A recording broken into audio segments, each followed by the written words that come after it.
রাজ্যের গল্প। রাজ্যের নাম মুক্তমণিপুর। সেখানকার রাজা হীরকচন্দ্র ভীষণ ভালো মানুষ ছিলেন। তিনি তার প্রজাদের খুব স্নেহ করতেন। রাজা হীরকচন্দ্রের পুত্র মানিকচন্দ্র বিয়ে করে নিয়ে এলেন এক অপরূপ সুন্দরীকে। তার কিছুদিনের মধ্যেই রাজ্যে নেমে এলো শোকের ছায়া। রাজা হীরকচন্দ্র পরলোক গমন করলেন। কি করব আমি এখন? কি করে শেষ করব এই রাক্ষসীকে? কে বলে দেবে আমাকে? কার কাছে যাব আমি? সবাইকে ডেকে কি জানিয়ে দেব? তবে না না, এটা ঠিক হবে না। তাহলে পুরো মুক্তমণিপুরই সংকটে পড়ে যাবে। হে ভগবান, তুমি বলে দাও আমাকে, কি করে বাঁচাবো আমি রাজ্যকে? মহারাজকে খুব চিন্তিত মনে হচ্ছে। কিছু হয়েছে মহারাজ? যা হয়েছে তাতে যে মুক্তমণিপুর তছনছ হয়ে যাবে মন্ত্রী। কেন মহারাজ? রানীমার কি কিছু? ওই রাক্ষসীর নাম তুমি মুখে আনবে না মন্ত্রী। কি বলছেন কি মহারাজ? হ্যাঁ হ্যাঁ, ঠিকই বলেছি। ও রানী নয়, মুখোশের আড়ালে এক ভয়ঙ্কর রাক্ষসী। মহারাজ, এ আপনার রাগের কথা। না মন্ত্রী না, আমি স্বচক্ষে দেখেছি। বড় বড় চুল, বড় বড় নখ, কি ভয়ঙ্কর তার চেহারা। কি বলছেন কি মহারাজ? হ্যাঁ মন্ত্রী, হ্যাঁ ঠিকই বলছি। আমি বুঝতে পারছি না এবার আমি কি করব, কি করে বাঁচাবো আমার সোনার রাজ্যকে। তবে কি ওই রাক্ষসী আমার রাজ্যটাকে শেষ করে দেবে? দাঁড়ান মহারাজ, আমাকে একটু ভাবতে দিন। পশ্চিমের জঙ্গলে এক সাধু থাকেন। তিনি শুনেছি তন্ত্র সাধনা করেন। সাহায্য করতে পারলে একমাত্র উনিই পারবেন মহারাজ। যাবেন তার কাছে? নিশ্চয়ই যাব মন্ত্রী। তুমি এক্ষুনি ঘোড়ার গাড়ি বার করো, তুমিও যাবে আমার সঙ্গে।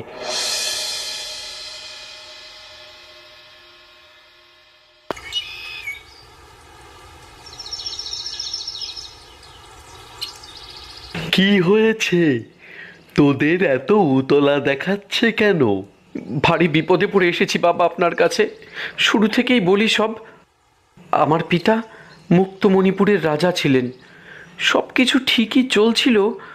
হঠাৎই ও মা গো, ও বাবা গো, আর পারি না গো, মরে গেলাম গো।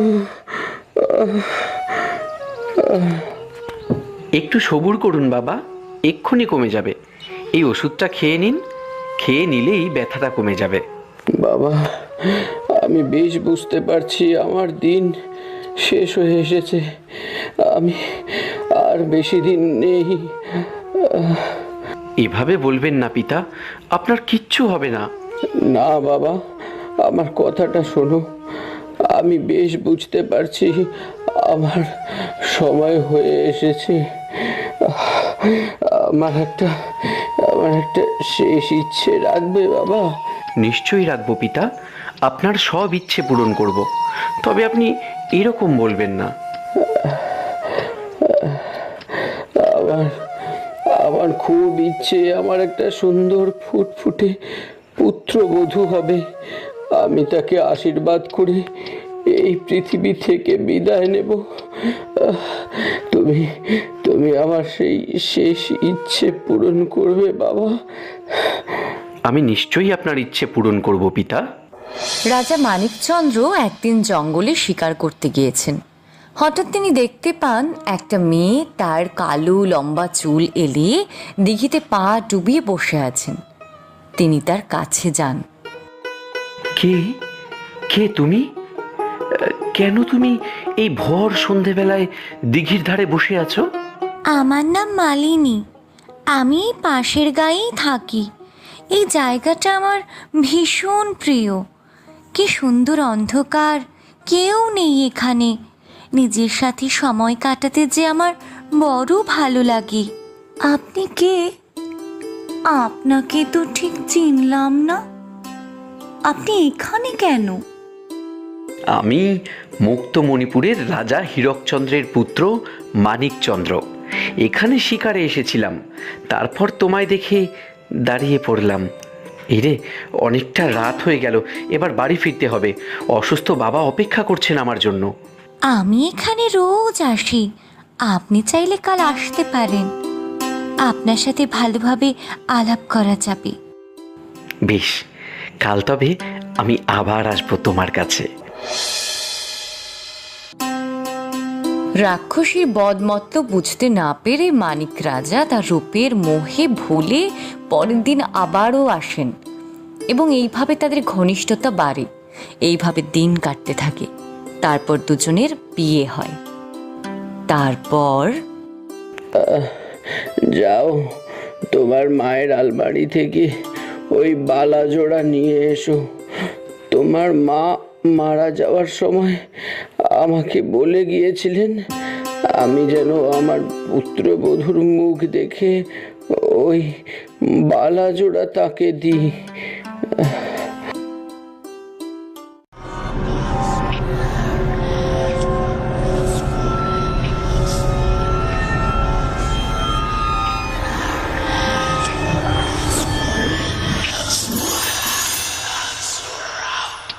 বাবা, এ কি হলো আপনার?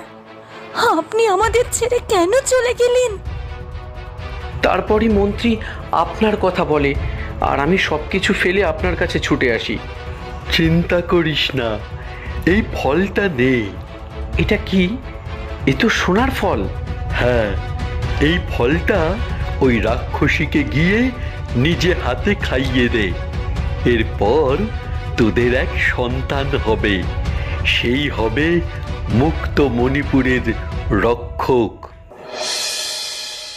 মালিনী, আজ তোমার জন্য একটা জিনিস এনেছি আমি, তুমি দেখলেই চমকে যাবে। কি জিনিস গো? দেখাও না আমাকে। এই দেখো, এই সোনার ফলটা তোমার। এটা আমার? সত্যি? হ্যাঁ গো, সত্যি তোমার। আজ রাতে আমি নিজে হাতে তোমাকে এটা খাইয়ে দেব। রাতের বেলা খাওয়ার পর মানিক রাজা ওই ফলটা রাক্ষসীকে খাইয়ে দেন এবং সে খুব খুশি মনেই সেটা খেয়ে নেন। তার মাস 6 মধ্যেই রাক্ষসীর একটা সুন্দর ফুটফুটে পুত্র সন্তানের জন্ম দেয়। রাজকুমার ধীরে ধীরে বড় হতে লাগলো। এদিকে রাক্ষসের উপদ্রবে মুক্তমণিপুর অতিষ্ঠ হয়ে উঠেছে। তারপর মা, আমাকে ডেকেছো?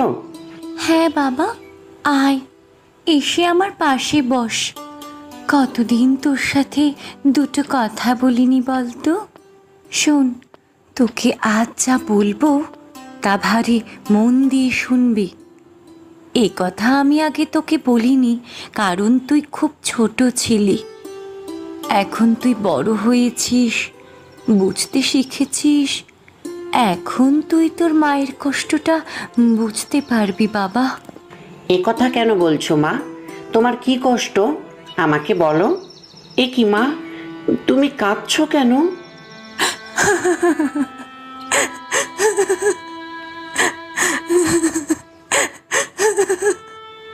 ওরে, কান্না যে আমার পোড়া কপালে লেখা আছে। তোর পিতা যখন আমাকে বিয়ে করে আনে তখন আমি কিছুই জানতাম না। তারপর একদিন আমি স্নানে গিয়েছিলাম। ঘরে এসে দেখি তোর পিতা একটা মানুষ মেরে তার মাংস খাচ্ছে। সে কি বিভৎসতার চেহারা! বড় বড় নখ, দাঁত বার করে পুরো যেন এক দানব। কি বলছো কি মা? হ্যাঁ, তিনি মানুষ নন, রাক্ষস। আমি কাউকে কিছু বলিনি, তুইও কাউকে কিছু বলিস না। তবে তুই যদি কিছু না করিস তবে তোর পিতা একদিন পুরো মুক্তমণিপুরকে গ্রাস করে দেবে। আমি কি করে মারবো মা? হত্যা করবি তোর পিতাকে। কি বলছো কি মা? আমি আমার পিতার হত্যা করব? পুরো মুক্তমণিপুর তোর দিকে চেয়ে আছে বাবা। তোকে এই কাজ করতেই হবে। তুই আমায় কথা দে আমায়, যে তুই তোর পিতাকে হত্যা করে আমাদের সকলকে রক্ষা করবি। করব মা, আমি তোমাকে কথা দিলাম, এই মুক্ত মণিপুরকে আমি রাক্ষস মুক্ত করবই। হ্যাঁ, এই যে এই তরোয়াল দিয়েই আমি মারবো ওই রাক্ষসকে। কিন্তু কিন্তু যে পিতা আমাকে তরোয়াল চালানো শেখালেন, আমি তাকেই মারবো এই তরোয়াল দিয়ে? না না, আমি কিছুতেই পারবো না। না, পারতে আমাকে হবেই। এটা আমার প্রজাদের জীবনের প্রশ্ন। আমি কি করে আমার প্রজাদের বিপদের হাতে ঠেলে দিই? আমি কিছুতেই পারবো না। আজই, হ্যাঁ, আজই আমি ওই রাক্ষসকে হত্যা করব।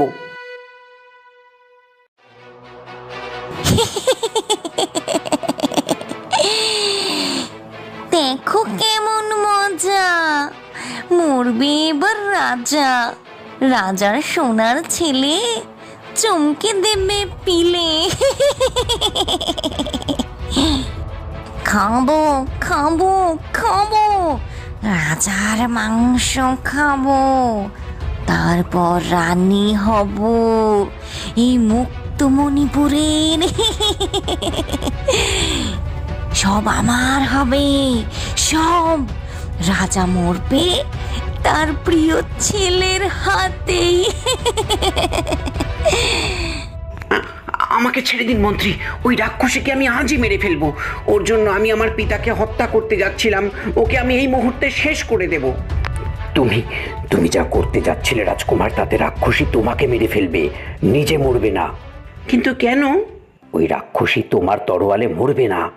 ওকে মারতে হলে তোমাকে ওর প্রাণ ভ্রমরা খুঁজে বার করতে হবে। আমি কি করে খুঁজে পাবো ওর প্রাণ ভ্রমরা? তোমাকে একজনই তার খোঁজ দিতে পারে। কে দেবে আমাকে তার খোঁজ? সেই সাধু যার জন্য তুমি হয়েছ। আমাকে নিয়ে যাবেন তার কাছে? হ্যাঁ, আমি তোমাকে নিয়ে যাব সেখানে। পরের দিন সকালেই মন্ত্রী বেরিয়ে পড়েন রাজকুমারকে নিয়ে সেই সাধুর কাছে। বাবা, ওই রাক্ষসীর প্রাণ ভ্রমরা আমি কোথায় পাবো? পশ্চিমের বনে, যেখানে রাক্ষসীর সাথে তোমার বাবার আলাপ হয়, সেখানে যেতে হবে তোমাকে। যে দিঘির ধারে রাক্ষসী বসে থাকতো, সেই দিঘির তলায় একটা সোনার পান খুঁজে পাবে। সেই পানে মোড়া আছে ওই রাক্ষসীর প্রাণ ভ্রমরা। ওই ভ্রমরাকে তোমাকে কেটে ওই পুকুরে ভাসিয়ে দিতে হবে। মনে রেখো, ভ্রমরা উড়ে গেলে কিন্তু ওই রাক্ষসী অমর হয়ে যাবে। পরের দিন মন্ত্রী আর রাজকুমার গেল সেই পশ্চিমের বনে। এই তো সেই সোনার পান।